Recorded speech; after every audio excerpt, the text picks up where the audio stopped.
लगभग दिन भर चली जीएसटी काउंसिल की बैठक में कोविड से जुड़े सामान पर रियायत की मांग को लेकर कोई नतीजा नहीं निकल सका।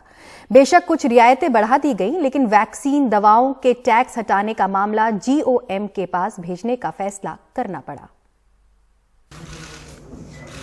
करीब 9 घंटे चली जीएसटी काउंसिल की बैठक के बाद वित्त मंत्री निर्मला सीतारमण ने कहने को 7 फैसलों का जिक्र किया, लेकिन सबसे अहम बात ये रही कि कोविड टीकों या दवाओं पर जीएसटी में रियायत की जो मांग थी उस पर कोई फैसला नहीं हो सका।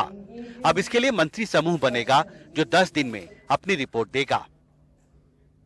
As a council, we are responsible to see how actually it will reach the end user, which is the common man of the country. So on that, there were substantial points which highlighted this argument as much as that argument, and therefore we have to go into the details. The GOM will be coming back and we will probably discuss among ourselves and take a call on how to immediately take a call, final call on. वैसे कहने को इस बैठक में कुछ अहम फैसले फिर भी हुए। अब भारत में सक्रिय सामाजिक संस्थाएं बाहर से कोविड से जुड़े उपकरण या ऑक्सीजन कंसंट्रेटर आदि खरीद सकती हैं और उन्हें आईजीएसटी नहीं देनी पड़ेगी। हालांकि उन्हें इसके लिए राज्य सरकार की इजाजत लेनी होगी और ये गारंटी भी देनी होगी कि कोविड के इलाज से जुड़े ये उपकरण मुफ्त में बांटे जाएंगे, बेचे नहीं जाएंगे। With the rising cases of black fungus,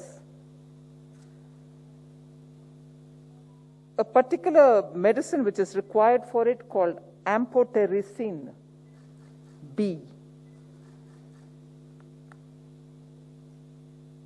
has also been included into the exemption list. Punjab के वित्त मंत्री ने कहा कि सरकार ने कोविड रिलीफ को लेकर करुणा नहीं दिखाई। If you are very quick to say, oh my God, central government has no compassion, others have it, well, I don't want to argue with anybody. Ultimately, all of us are equally responsible to our citizens' welfare, to our citizens' well-being at a time of pandemic. इसके अलावा पहले से चली आ रही Covid के इलाज से जुड़े सामानों और उपकरणों पर ड्यूटी में छूट को सरकार ने 31 अगस्त तक बढ़ा दी है। राज्यों को जीएसटी कंपनसेशन की बकाया रकम देने के विवादित मुद्दे पर जीएसटी काउंसिल की बैठक में गैर बीजेपी शासित राज्यों के वित्त मंत्रियों और जीएसटी मंत्रियों के भारी दबाव के बावजूद कोई नया रोड मैप तैयार नहीं हो सका।